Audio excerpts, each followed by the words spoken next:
Film की शुरुआत धरती के अंदर मौजूद एक रहस्यमयी हॉलो अर्थ से होती है, जहां विशाल और बेहद खतरनाक जीव रहते हैं। एक दिन कुछ विशाल वॉर डॉग्स कॉन्ग का पीछा करने लगते हैं, लेकिन कॉन्ग अपनी ताकत के साथ साथ अपनी चालाकी भी दिखाता है। वह उन्हें एक पहाड़ी के किनारे तक ले जाता है और सही मौके पर रुक जाता है, जिससे उसके पीछे भाग रहे जीव सीधे नीचे गिर पड़ते हैं। इसके बाद कॉन्ग एक बड़ी चट्टान गिराता है, जिससे जमीन में छिपी गहरी दरार खुल जाती है। कई जीव उस गहरे गड्ढे में फंसकर नीचे गिर जाते हैं। चारों तरफ मची अफरा तफरी के बीच कॉन्ग उनमें से एक खतरनाक जीव से भिड़ जाता है और उसे बेहद शानदार तरीके से हरा देता है। कॉन्ग की जबरदस्त ताकत देखकर बाकी सभी जीव भाग जाते हैं और इसी के साथ साफ हो जाता है कि हॉलो अर्थ का असली राजा कॉन्ग ही है। सब कुछ शांत होने के बाद कॉन्ग एक पहाड़ी पर अकेला खड़ा होकर इस रहस्यमयी दुनिया पर नजर रखता है। वहीं दूसरी तरफ धरती की सतह पर हमारी मुलाकात डॉगो इलिन एंड्रयूज से होती है, जो एक समर्पित साइंटिस्ट हैं और टाइटन से जुड़े खतरों पर नजर रखती हैं। उनके पास एक एडवांस सिस्टम है, जिसकी मदद से वो इन विशाल जीवों की हर गतिविधि और लोकेशन ट्रैक करती हैं। गॉडजिला, जो खुद एक विशालकाय टाइटन है, हैरानी की बात यह है कि इंसानों का दुश्मन नहीं बल्कि उनका रक्षक बन चुका है। फिलहाल गॉडजिला समुद्र की गहराइयों में रहकर हर खतरे पर नजर बनाए हुए है। इसी बीच रोम शहर में अचानक एक खतरनाक विशाल जीव स्काइला हमला कर देता है, जिससे पूरे शहर में अफरा तफरी मच जाती है। हालात बिगड़ते देख गॉडजिला वहां पहुंचता है और दोनों के बीच जबरदस्त लड़ाई शुरू हो जाती है। आखिर में गॉडजिला अपने बेहद ताकतवर एटॉमिक ब्रीथ का इस्तेमाल करके स्काइला को हमेशा के लिए खत्म कर देता है। खतरा टलने के बाद वह वापस समुद्र की गहराइयों में चला जाता है और रोम शहर फिर से सुरक्षित हो जाता है। इसके बाद हम इलिन को उसके ऑफिस में देखते हैं, जहां वो हॉलो अर्थ से आ रहे कुछ अजीब और परेशान करने वाले सिग्नल्स को देखकर काफी चिंतित नजर आती है। ये संकेत उसे किसी बड़े खतरे का एहसास करा रहे होते हैं। उधर जिया के स्कूल में भी कुछ अजीब होने लगता है। जिया, जो इलिन की गोद ली हुई बेटी है, अचानक बेहद अजीब विजन्स और डे ड्रीम्स देखने लगती है। उसके दिमाग में लगातार अजीब तस्वीरें आती रहती हैं, जिनकी वजह से वो अपनी डेस्क पर कई रहस्यमयी ड्राइंग्स बना देती है। उसका यह बदला हुआ व्यवहार देखकर टीचर्स और बाकी बच्चे भी परेशान हो जाते हैं। असल में जिया स्कल आइलैंड की ईवी ट्राइब की आखिरी जीवित सदस्य है, जिनका कॉन्ग से एक खास रिश्ता होता है। जिया की यही अनोखी कनेक्शन शायद इन अजीब घटनाओं की वजह बन रही थी। उस रात जिया को फिर से में विजन्स आने लगते हैं। वह इतनी घबरा जाती है कि तुरंत इलिन के पास जाकर कहती है कि उसे पूरा यकीन है हॉलो अर्थ में कॉन्ग किसी बड़े खतरे में है। जिया की बात सुनकर इलिन उसे शांत करने की कोशिश करती है। वह कहती है कि उसे जिया की चिंता समझ आ रही है और वो सब संभाल लेगी। जिया के कमरे से निकलने के बाद इलिन उसकी बनाई हुई रहस्यमयी ड्राइंग्स को ध्यान से देखने लगती है। तभी उसे अचानक एहसास होता है कि हॉलो अर्थ से मिले अजीब सिग्नल्स बिल्कुल उन्हीं तस्वीरों जैसे हैं जो जिया बना रही थी। मामला गंभीर समझकर इलिन तुरंत बर्नी हेज के पास जाती है, जो ऐसे रहस्यमयी सिग्नल्स को समझने में एक्सपर्ट है। जांच करने के बाद बर्नी एक चौंकाने वाली बात बताता है। ये सिग्नल्स किसी टाइटन या कॉन्ग की तरफ से नहीं आ रहे थे, बल्कि इंसानों द्वारा भेजे गए थे। हॉलो अर्थ जैसी जगह से इंसानों के सिग्नल्स मिलना बेहद असामान्य था। सबसे हैरानी की बात ये थी कि ये संकेत पहले देखी गई किसी भी चीज से बिल्कुल अलग थे। इसी बीच इलिन को एक और डराने वाली खबर मिलती है। गॉडजिला अपनी नींद से जाग चुका था। यह इस बात का संकेत था कि कोई बहुत बड़ा खतरा आने वाला है, ऐसा खतरा जिसे गॉडजिला पहले ही महसूस कर चुका था। इसके बाद कहानी बताती है कि समुद्र छोड़ने के बाद गॉडजिला अब यूरोप की एक नई जगह पर पहुंच चुका है। कहानी तब और भी ज्यादा दिलचस्प हो जाती है जब कॉन्ग हॉलो अर्थ की रहस्यमयी दुनिया से बाहर निकलकर धरती की सतह पर आता है। बाहर आने के बाद कॉन्ग इशारों में बताता है कि वह एक बड़ी परेशानी से जूझ रहा है। उसके दांत में बहुत तेज दर्द हो रहा था। कॉन्ग का इलाज करने के लिए इलिन ट्रैपर नाम के एक एक्सपर्ट को बुलाती है। ट्रैपर बेहद खतरनाक तरीके से एक प्लेन से नीचे लटककर कॉन्ग के खराब दांत में रस्सी बांध देता है। इसके बाद टीम प्लेन की ताकत का इस्तेमाल करके उसका खराब दांत खींचकर बाहर निकाल देती है, जिससे कॉन्ग को तुरंत राहत मिलती है। बाद में ट्रैपर कॉन्ग के टूटे दांत की जगह एक नकली दांत लगा देता है। दूसरी तरफ इलिन अपने ऑफिस लौटकर बर्नी से उन रहस्यमयी सिग्नल्स के बारे में बात करती है। जांच में पता चलता है कि ये संकेत किसी टाइटन के नहीं बल्कि इंसानों द्वारा भेजे जा रहे हैं। यह बात साफ इशारा कर रही थी कि हॉलो अर्थ में कोई बड़ा खतरा छिपा हुआ है।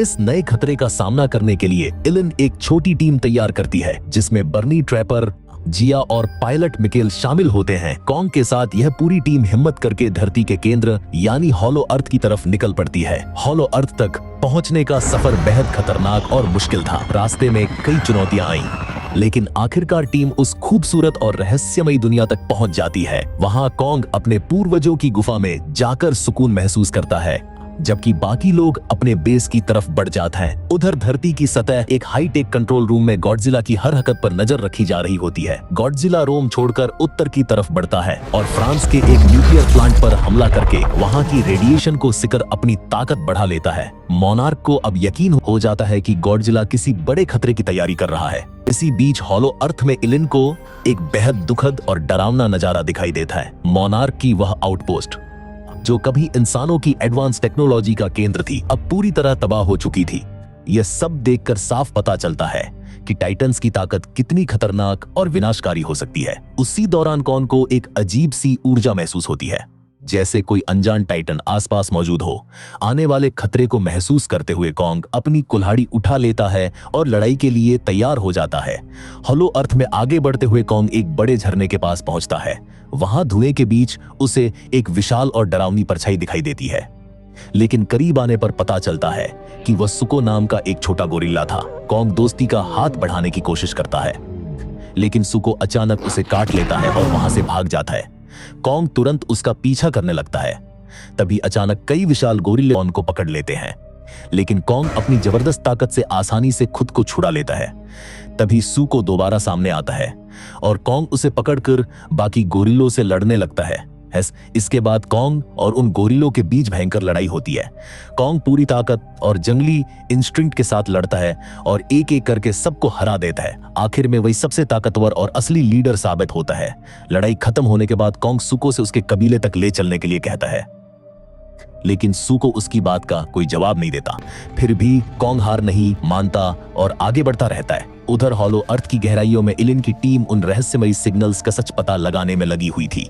जांच के दौरान टीम के सदस्य मिकेल सबको चेतावनी देता है कि यह जगह बेहद खतरनाक है, क्योंकि यहाँ हर तरफ टाइटंस मौजूद हैं। वह कहता है कि अगर सभी उसकी बात मानेंगे तभी सुरक्षित रह पाएंगे। लेकिन जैसे ही मिकेल सबको समझा रहा होता है, तभी पेड़ जैसा दिखने वाला एक छिपा हुआ टाइटन अचानक उस पर हमला कर देता है और उसे निगल जाता है। यह देखकर बाकी सभी लोग डरकर वहां से भागने लगते हैं। कुछ देर बाद जिया को वहां एक प्राचीन निशान दिखाता है, जो काफी रहस्यमयी और महत्वपूर्ण लग रहा था। तभी एक तितली पास की चट्टान पर आकर बैठती है और जैसे ही जिया उसे छूती है, एक छोटे से सुरंगनुमा रास्ते से पानी बहने लगता है। इस अजीब घटना को देखकर सब लोग उस पानी का पीछा करते हैं। वह रास्ता उन्हें एक ऐसी गुप्त जगह तक ले जाता है जो किसी अदृश्य शील्ड से छिपी हुई थी। जिया अपने हाथों से उस अदृश्य दीवार को खोल देती है और उनके सामने एक बिल्कुल नई और रहस्यमयी दुनिया आ जाती है, जिसे शायद पहले कभी किसी ने नहीं देखा था। वहीं दूसरी तरफ कॉन्ग और सुको साथ आगे बढ़ रहे होते हैं। कॉन्ग अपने कबीले को ढूंढना चाहता था, लेकिन सुको के मन में कुछ और ही चल रहा था। वह चालाकी से कॉन्ग को एक नदी की तरफ ले जाता है। कॉन्ग को नहीं पता था कि उस नदी में एक विशाल और खतरनाक सांप जैसा टाइटन छिपा हुआ है, लेकिन सुको ये बात अच्छी तरह जानता था। अचानक वह विशाल जल राक्षस नदी से निकलकर कॉन्ग पर हमला कर देता है। खुद को बचाने के लिए कॉन्ग अपनी कुल्हाड़ी से उसके मुंह पर जोरदार वार करता है, लेकिन इससे वह जीव और भी ज्यादा गुस्से में आ जाता है। वह दानव कॉन्ग को पानी के अंदर खींचने लगता है और कुछ पल के लिए ऐसा लगता है जैसे कॉन्ग अब हार जाएगा। यह डरावना नजारा देखकर सुको घबरा जाता है और वहां से भागने लगता है, लेकिन भागते वक्त सुको जो देखता है उसे देखकर वो पूरी तरह दंग रह जाता है। उस विशाल सांप जैसे टाइटन का कटा हुआ सिर उसके सामने पड़ा था। यह देखकर साफ हो जाता है कि कॉन्ग को हराना इतना आसान नहीं है। आगे बढ़ते हुए कॉन्ग और सुको उसी विशाल सांप जैसे टाइटन का मांस खाते हैं जिसे कॉन्ग ने अभी अभी हराया था। यह देखकर साफ हो जाता है कि कॉन्ग कोई साधारण गोरिल्ला नहीं, बल्कि बेहद ताकतवर टाइटन है। उधर दूसरी तरफ मोनार्क लगातार गॉडजिला का पीछा कर रहा होता है।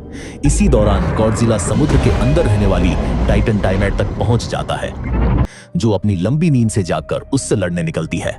टाइमैट अपनी विशाल शरीर से गॉडजिला को जकड़ लेती है, लेकिन गॉडजिला अपनी जबरदस्त ताकत से उस पर भारी पड़ जाता है। आखिर में वो अपने खतरनाक एटॉमिक ब्रीथ का इस्तेमाल करके टाइमैट को पूरी तरह खत्म कर देता है और उसकी रेडिएशन एनर्जी को सिकर अपनी ताकत और बढ़ा लेता है। वहीं हॉलो अर्थ के अंदर इलिन और उसकी टीम एक ऐसी नई जगह तक पहुंचती है जिसे उन्होंने पहले कभी नहीं देखा था, लेकिन वहां पहुंचते ही कुछ लोग अचानक उन पर हमला कर देते हैं। ये लोग ईवी ट्राइब के सदस्य होते हैं लड़ाई के दौरान ईवी ट्राइब की एक लड़की जिया को देखकर महसूस करती है कि उसका इस कबीले से कोई खास रिश्ता है।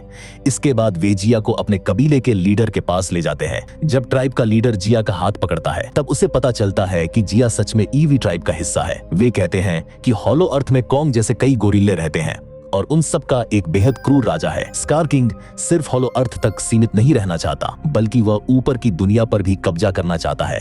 लेकिन पहले गॉडजिला ने उसे रोक दिया था और वापस हॉलो अर्थ में धकेल दिया था। अब वही खतरनाक दुश्मन एक बार फिर लौटने की तैयारी कर रहा था। उधर कॉन्ग सुको का पीछा करते हुए आखिर उस जगह तक पहुंच जाता है जहां उसके जैसे कई विशाल गोरिल्ले रहते थे। यह सब देखकर कॉन्ग हैरान रह जाता है, क्योंकि उन सभी को स्कार किंग ने अपना गुलाम बना रखा था और उनसे जबरदस्ती काम करवाया जा रहा था।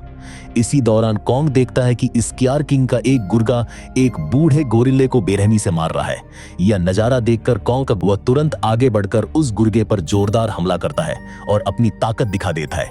कॉन्ग के इस कदम से वहां का पूरा माहौल बदल जाता है। तभी वहां खुद स्कार किंग सामने आता है। गॉडजिला से पहला हार चुका स्कार किंग कॉन्ग को देखकर गुस्सा नहीं होता, बल्कि उसके नकली धातु वाले दांत देखकर हंसने लगता है। लेकिन अचानक माहौल बदल जाता है। स्कार किंग अपनी क्रूरता दिखाते हुए उस गोरिल्ले को पकड़कर सीधे लावा से भरे गड्ढे में फेंक देता है। यह डरावना नजारा देखकर सुको बेहद दुखी हो जाता है। वही कॉन्ग भी अब खुद को रोक नहीं पाता और गुस्से में जोर से दहाड़ उठता है। तभी स्कार किंग अचानक कॉन्ग पर हमला कर देता है। कॉन्ग मुश्किल से उसके हमलों से बच पाता है, लेकिन वो क्रिस्टल उसके हाथ को काट देता है। लड़ाई के बीच एक पल ऐसा आता है जब स्कार किंग अपने चाबुक से कॉन्ग की गर्दन पकड़ लेता है। कुछ सेकंड के लिए ऐसा लगता है जैसे कॉन्ग अब खत्म हो जाएगा, लेकिन कॉन्ग अपनी बची हुई पूरी ताकत लगाकर स्कार किंग को जोरदार लात मारता है, जिससे वह जमीन पर जा गिरता है। हालात अपने खिलाफ जाते देखकर स्कार किंग तुरंत अपने गोरिल्ला को रास्ता बंद करने का आदेश देता है। तभी अचानक शिमो नाम का एक विशाल आइस टाइटन वहां आ जाता है। शिमो स्कार किंग के चाबुक में लगे उसी क्रिस्टल के कंट्रोल में था। स्कार किंग उस क्रिस्टल का इस्तेमाल करके शिमो को कॉन्ग पर हमला करने का आदेश देता है। इसके बाद शिमो अपनी बर्फीली सांस से कॉन्ग पर हमला करता है, लेकिन उसकी कुल्हाड़ी और हाथ दोनों बर्फ में जम जाते हैं। तभी सुको कॉन्ग को वहां से निकलने का रास्ता दिखाता है। मौका मिलते ही कॉन्ग वहां से भाग निकलता है। कॉन्ग को भागता देख स्कार किंग अपने बाकी गोरिल्लों को आदेश देता है कि उसका पीछा करो और उसे खत्म कर दो। कई गोरिल्ले कॉन्ग के पीछे दौड़ पड़ते हैं, लेकिन कॉन्ग उन्हें पहले से लगाए हुए जाल में फंसा देता है। कुछ गोरिल्ले उस जाल में फंस जाते हैं, जबकि कुछ चालाक गोरिल्ले कॉन्ग की चाल समझकर बच निकलते हैं। तभी सुको आगे आकर उन पर पत्थरों की बारिश करने लगता है ताकि कॉन्ग को भागने का मौका मिल सके। कॉन्ग को भी राहत महसूस होती है, क्योंकि अब सुको उसके साथ खड़ा था। इसके बाद कहानी फिर गॉडजिला की तरफ बढ़ती है, जिसने अभी अभी टाइमैट को हराकर उसकी रेडिएशन एनर्जी को सिकरना शुरू किया था। वहीं दूसरी तरफ इलिन अपनी बेटी जिया को उसकी असली ईवी ट्राइब के साथ खुश देखकर भावुक हो जाती है। इलिन फैसला करती है कि शायद अब उसके लिए अपनी ट्राइब के साथ रहना ही सबसे बेहतर होगा। लेकिन इसी भावुक पल के बीच अचानक ईवी ट्राइब के लोग जल्दी जल्दी अपने छिपे हुए दरवाजे को खोलने लगते हैं, क्योंकि सुको घायल कॉन्ग को लेकर वहां पहुंच चुका था। हालांकि सुको और कॉन्ग अकेले नहीं थे और उसने उस गुप्त रास्ते को देख लिया था। कॉन्ग बुरी तरह घायल होने की वजह से बेहोश हो जाता है। इसी बीच वह गोरिल्ला सीधे स्कार किंग के पास पहुंचता है और उसे उस सीक्रेट दरवाजे के बारे में बता देता है, जो सीधे धरती की सतह तक जाता था, क्योंकि वह हमेशा से ऊपर की दुनिया पर राज करना चाहता था। वह तुरंत अपने आइस टाइटन शिमो पर सवार होकर वहां पहुंचने की तैयारी करने लगता है, लेकिन दूसरी तरफ गॉडजिला सब कुछ महसूस कर चुका था। इसी वजह से गॉडजिला एक बड़ी लड़ाई की तैयारी शुरू कर देता है। वहीं दूसरी तरफ इलिन और उसकी टीम कॉन्ग की चोटों का इलाज करने में जुटी हुई थी। उसे फिर से पहले से ज्यादा ताकतवर बनाने के लिए वे धरती की सतह से एक हाईटेक मेटल हाथ मंगवाते हैं, जो कॉन्ग की ताकत के साथ मिलकर और भी ज्यादा शक्तिशाली बन सकता था। जब कॉन्ग के नए मेटल हाथ को उसके शरीर से जोड़ा जाता है, तो उसमें लगे खास एनर्जी बूस्टर्स तुरंत काम करने लगता है। धीरे धीरे कॉन्ग अपनी खोई हुई ताकत वापस महसूस करने लगता है। दूर से स्कार किंग को अपनी विशाल आइस टाइटन शिमो पर सवार होकर उनकी तरफ आते देख लेता है। वह तुरंत कॉन्ग को इस खतरे के बारे में बताता है। कॉन्ग तुरंत इलिन और उसकी टीम को वहां से निकल जाने के लिए कहता है। फिर बिना वक्त गंवाए वह खुद तेजी से आगे बढ़ता है, क्योंकि अब उसे किसी बड़े साथी की जरूरत थी। इसके बाद कॉन्ग धरती की सतह के किनारे तक पहुंचता है। ताकि गॉडजिला से मदद मांग सके। लेकिन दूसरी तरफ गॉडजिला पहले ही महसूस कर चुका था, जैसे ही गॉडजिला की नजर कॉन्ग पर पड़ती है, बिना कुछ समझे वह तुरंत हमला कर देता है। कुछ ही पलों में दोनों टाइटन्स के बीच जबरदस्त लड़ाई शुरू हो जाती है। असल में यह पूरी लड़ाई सिर्फ एक गलतफहमी थी, क्योंकि कॉन्ग लड़ना नहीं चाहता था। वह तो सिर्फ गॉडजिला को आने वाले खतरे के बारे में चेतावनी देना चाहता था। अब कॉन्ग के पास भी जवाबी हमला करने के अलावा कोई रास्ता नहीं बचता। इसके बाद दोनों के बीच एक बेहद विशाल और खतरनाक टक्कर होती है। उसी समय जिया की आत्मा मोथरा नाम की एक दिव्य और शक्तिशाली टाइटन से जुड़ जाती है। मोथरा तुरंत उड़कर गॉडजिला और कॉन्ग की लड़ाई रोकने पहुंचती है। वह दोनों को समझाती है कि असली खतरा वे एक दूसरे नहीं बल्कि स्कार किंग है। ईवी ट्राइब एक रहस्यमयी रस्म शुरू करती है। वे पानी में एक लाल रंग का तरल डालते हैं, जिससे धरती की गहराइयों से विशाल क्रिस्टल बाहर आने लगते हैं। धीरे धीरे वे सभी क्रिस्टल एक साथ जुड़ने लगते हैं। धरती तक जाने वाले दरवाजे लगभग हमेशा के लिए बंद होने वाले थे। अचानक स्कार किंग अपनी विशाल आइस टाइटन शिमो के साथ वहां पहुंच जाता है। शिमो अपनी बर्फीली ताकत से उन पत्थरों को जमा देता है, जिससे दरवाजे बंद होने से रुक जाते हैं। अब गॉडजिला और कॉन्ग दोनों मिलकर लड़ाई में कूद पड़ते हैं। कॉन्ग अपने नए मेटल हाथ की ताकत के साथ सीधे स्कार किंग से भिड़ जाता है। वहीं दूसरी तरफ गॉडजिला शिमो से जबरदस्त लड़ाई कर रहा होता है, लेकिन शिमो अपनी बर्फीली सांस से गॉडजिला को बर्फ में कैद कर देता है। तभी मोथरा सही समय पर पहुंचकर बर्फ तोड़ देती है और गॉडजिला को आजाद कर देती है। तभी अचानक वहां ग्रेविटी खत्म हो जाती है और धीरे धीरे उस दरवाजे की तरफ खींचने लगते हैं जो धरती की सतह तक जाता था। लेकिन स्कार किंग अभी भी दुनिया पर कब्जा करने की कोशिश नहीं छोड़ता। वह शिमो को अपनी पूरी बर्फीली ताकत इस्तेमाल करने का आदेश देता है। पूरी धरती एक खतरनाक बर्फीले विनाश की तरफ बढ़ने लगती है। इसी बीच गॉडजिला और कॉन्ग वापस धरती की सतह पर पहुंच जाते हैं। धरती पर पहुंचते ही गॉडजिला और कॉन्ग मिलकर स्कार किंग के बर्फीले हमलों का सामना करने लगते हैं। इसके बाद वह स्कार किंग पर जोरदार हमला करता है। स्कार किंग के चाबुक में लगा वह क्रिस्टल निकाल देता है, जिससे शिमो कंट्रोल हो रही थी। कॉन्ग उस क्रिस्टल को तोड़ने की कोशिश करता है, लेकिन तभी स्कार किंग पीछे से उस पर हमला कर देता है। तभी अचानक सुको कॉन्ग की कुल्हाड़ी लेकर वहां पहुंच जाता है। सुको पूरी ताकत से वार करके उस क्रिस्टल को तोड़ देता है। क्रिस्टल टूटते ही शिमो स्कार किंग के कंट्रोल से आजाद हो जाती है। तभी कॉन्ग उसे पकड़कर गॉडजिला की तरफ फेंक देता है और गॉडजिला अपनी पूंछ से उसे वापस कॉन्ग की तरफ उछाल देता है और उसी समय शिमो उसे बर्फ में जमा देती है। कुछ पल के लिए ऐसा लगता है कि लड़ाई खत्म हो चुकी है, लेकिन तभी कॉन्ग देखता है कि स्कार किंग की आंख में अभी भी थोड़ी सी जान बाकी है। देखकर कॉन्ग आखिरी बार पूरी ताकत से वार करता है ताकि स्कार किंग हमेशा के लिए खत्म हो जाए। आखिरकार स्कार किंग पूरी तरह हार जाता है। बड़ी लड़ाई खत्म होने के बाद गॉडजिला अपने शक्तिशाली एटॉमिक ब्रीथ का इस्तेमाल करके आसमान और सूरज पर जमी बर्फ को पिघला देता है और दुनिया फिर से सामान्य होने लगती है। वहीं दूसरी तरफ हॉलो अर्थ में अब खतरा खत्म हो चुका था।